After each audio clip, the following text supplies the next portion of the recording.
Assalamualaikum warahmatullahi wabarakatuh. Saya Mas Kazil dari Universitas Siliwangi, Fakultas Ilmu Sosial dan Ilmu Politik, jurusan Ilmu Politik.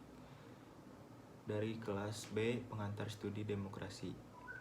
Di sini saya akan menjelaskan tentang perbedaan antara sistem pemerintahan presidensial dan sistem pemerintahan parlementer. Di sini yang akan saya jelaskan pertama adalah sistem presidensial, lalu setelah itu saya akan menjelaskan sistem parlementer sebagai pembandingnya.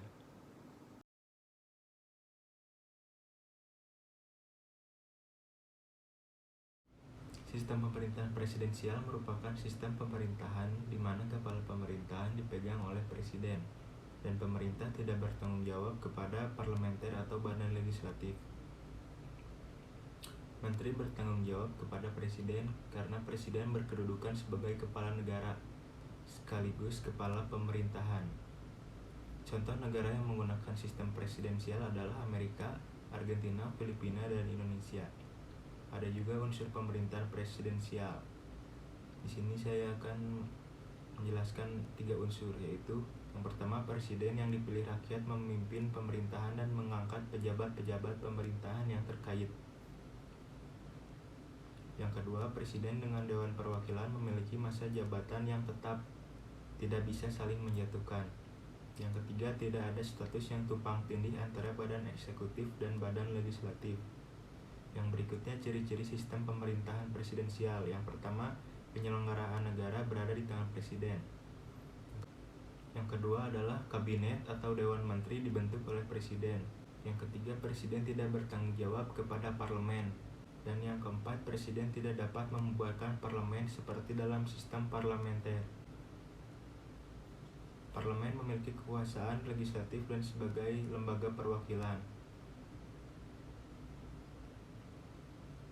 Yang berikutnya, presiden tidak berada di bawah pengawasan langsung parlemen. Kelebihan sistem pemerintahan presidensial. Badan eksekutif lebih stabil kedudukannya karena tidak bergantung pada parlemen. Yang kedua, masa jabatan badan eksekutif lebih jelas dengan jangka waktu tertentu. Yang ketiga, penyusunan program kerja kabinet mudah disesuaikan dengan jangka waktu masa jabatannya. Yang keempat, legislatif bukan tempat kaderisasi untuk jabatan-jabatan eksekutif. Yang berikutnya, kekurangan sistem pemerintahan presidensial. Kekuasaan eksekutif di luar pengawasan langsung legislatif sehingga dapat menciptakan kekuasaan mutlak. Yang kedua, sistem pertanggungjawaban kurang jelas. Yang ketiga, pembuatan keputusan atau kebijakan publik umumnya hasil tawar-menawar antara eksekutif dan legislatif, sehingga dapat terjadi keputusan tidak tegas dan memakan waktu yang lama.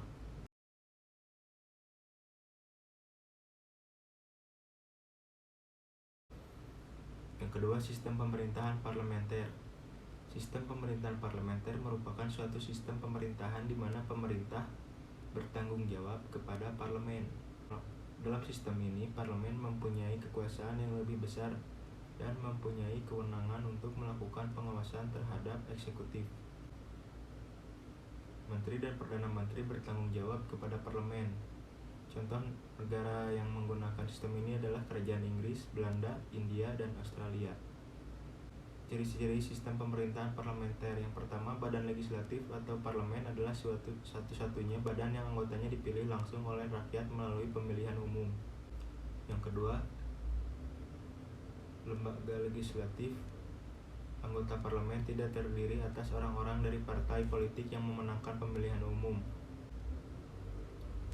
Yang berikutnya, pemerintahan atau kabinet terdiri dari atas para menteri dan perdana menteri yang sebagai pemimpin kabinet. Yang terakhir, kabinet bertanggung jawab kepada parlemen dan dapat bertahan sepanjang mendapat dukungan mayoritas anggota parlemen.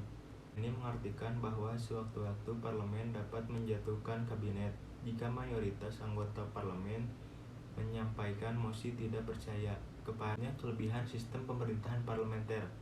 Yang pertama, membuat kebijakan dapat ditangani secara mudah, secara cepat, terjadi penyesuaian antara pendapat eksekutif dan legislatif.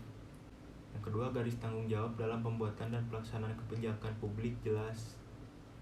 Yang Yang ketiga, adanya pengawasan yang kuat dari parlemen terhadap kabinet sehingga kabinet menjadi berhati-hati dalam membuat keputusan atau menjalankan pemerintahan.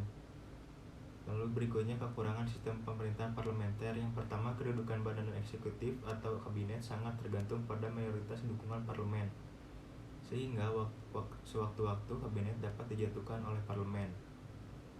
Yang kedua, kelangsungan kedudukan badan eksekutif atau kabinet bias ditentukan berakhir sesuai dengan masa jabatannya. Sewaktu-waktu kabinet dapat bubar. Yang ketiga, kabinet dapat mengendalikan parlemen. Hal itu terjadi apabila para anggota kabinet adalah anggota parlemen yang berasal dari partai mayoritas karena pengaruh mereka yang besar di parlemen.